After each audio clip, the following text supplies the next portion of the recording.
வணக்கம், உங்கள் super hit பிரபு வெங்கட் பேசுகிறேன். விதியா மதியா தொடரில் பார்ட் 9 நான் ரெடி பண்ணிட்டேன். விரைவில் அது வெளியிட போகிறேன். அதில் சொல்லப்பட்டு இருக்கிற செய்தி சந்திராஷ்டமம், பயம் வேணாம், ஈஸியாக கடந்து போகலாம். 2 மாமிசம் சாப்பிட்றதுனால தான் மது குடிக்கிறாங்களா அப்படிங்கிற ஒரு விஷயம். 3 சாமியாருங்க சந்திராஷ்டமம் சாமியாருக்கு வேலை செய்யலைன்னா அதை பற்றி நம்ம கவலைப்பட வேணாம். நமக்கு வேலை செய்யும். கண்டிப்பாக யோகம் வேலை செய்தால் அவயோகமும் வேலை செய்யும். அதுதான் ஜோதிட சாஸ்திரம். அதனால் அது சம்மந்தமாக சந்திராஷ்டமத்தெல்லாம் நிறைய பேர் மிகவும் பாதிப்புள்ள இருக்காங்க.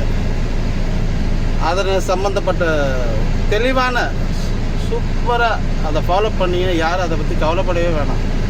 ஒரு நாள் சிரமப்படுற மாதிரி இருக்கும். கொஞ்சம் உணவு முறையும் கொஞ்சம் விழிப்புணர்வான ஒரு சில விஷயங்களையும் சொல்கிறேன். அதுபடி நீங்கள் கடந்தீங்கன்னா சந்திராஷ்டமம் உங்களை ஒன்றுமே பண்ணாது.